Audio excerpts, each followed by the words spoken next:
What's going on, guys? Flickify here, and welcome back to another episode of the York City Crew Mode. We're up to episode 2 of Season 3 today, and I've just received word that the manager for the team is going to make a press conference. Let's go ahead and take a look. What's going on, everyone, and welcome to another press conference today. Don't have too many questions to answer, but I'll be addressing a few topics that I think are important to this series. And the only question I was asked for today comes from Elliot, and he asked who my favorite player for this team is. And I don't have a specific answer for that question, but I think this team is just so well-rounded with different kinds of players. And that's the beauty about it. We have veteran players that have been around since the start. We've got Wes Fletcher, we've got Carson, we've got a ton of other players. And then we brought in some new name players that are a little bit more well-known and higher rated. And I think they're going to be able to make an impact on the team. And hopefully our veteran players are going to kind of show them the way and how to strive to excel for this team. And that's the answer to the question, honestly. I don't think we have one great player in particular. I think it's a group of just fantastic players as a whole. And also, I'd like to address the whole situation with Aurier. You know, guys, I didn't want to sell him, but we needed the funds. And something I want to make clear is that is not a permanent deal. I plan on buying him back and bringing him back into this team once we have the funds yet again. That's something I made clear to him when I did sell him. And that was a sacrifice he was willing to make for this team for the greater good. But of course, guys, if you want me to answer any other questions in next week's press conference, make sure you leave it in the comment section down below, and I'd be happy to answer that. And let's get back into the game. Alright, guys, I hope you did enjoy that press conference, and like I mentioned in the press conference, I'd be happy to do it more often. Just let me know down in the comment section, and if you did enjoy it, make sure you leave a like on the video, and that's a good way to show me that you guys are enjoying these press conferences. But of course, we made some new additions to the team in the first episode. If you guys missed it, I'd recommend you guys go check it out. But we have signed Yacine Benzia, we've signed Højbjerg, and we've also signed Chalobah. We did get rid of a couple players, including Aurier, and then maybe a couple of other players, but no one that was really too notable besides Aurier. And overall, the team's looking really good. Of course, we did get Camp as well in a pre-contract deal from last season, and John is back to return at that left back position. But going into this episode, we'd still have a good amount of matches to play before the end of the summer transfer window. We've got 4 matches here. Plan on playing all of those and pretty much finishing the rest of the transfer window in this episode. And we'll see if we can make some new signings, but let's get into it. Alright, here's the starting lineup for the first league match of the season against Watford, a pretty strong side.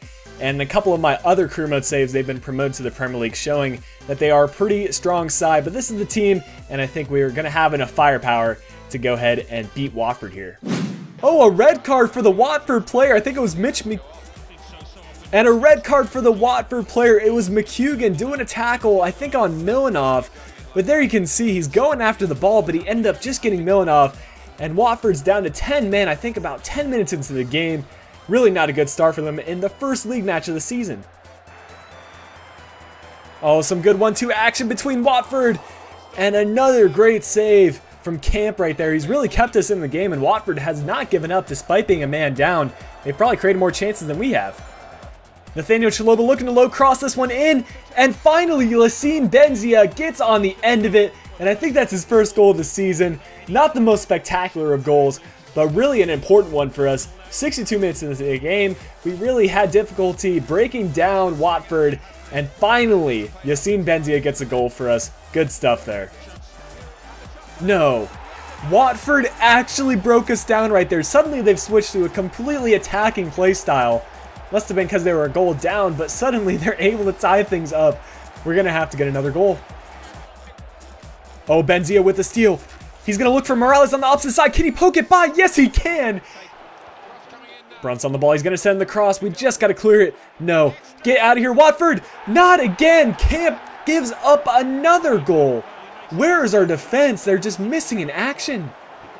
No, please don't. I've put on the team for all-out attack, and they just would not come back and defend, guys. I don't know what to say. We had one player defend. I thought I might have gotten away with it, but no. Alright, for this next match against Fulham, I've made one substitution, brought in Karlan for Højbjerg. We'll see if that makes a big impact on the team. Taggart on the ball. He's going to play this one inside. It's going to fall to Ross McCormack, and he's going to put it away. Fulham have been looking like they're going to be the dominant side in this match. And there it is. They get the opening goal. We got to find a way to turn this around, because this match is looking eerily similar to the Watford match. It's an opportunity here for Fulham to get another goal. And we're gonna clear this one out. No, we haven't yet, and they score again. What on earth is our defense doing? We are just looking like absolute crap here against Fulham. Well, guys, I really wasn't talking over anything because I wasn't expecting much, but as you can see, Yassine Benzia just got dragged down inside the box, and it's a penalty kick for us. We get a lucky break, and we'll actually let Yassine take this one.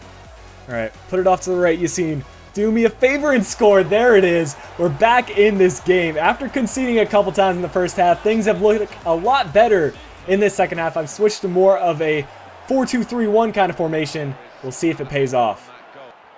It's Carson on the ball. He's going to play it over to Benzia. Benzia, can he get around? Looks for a cross. Really no one making the right kind of run. And that's cleared out by the Fulham defense. No, why are you letting Rossbach... What are you doing, guys?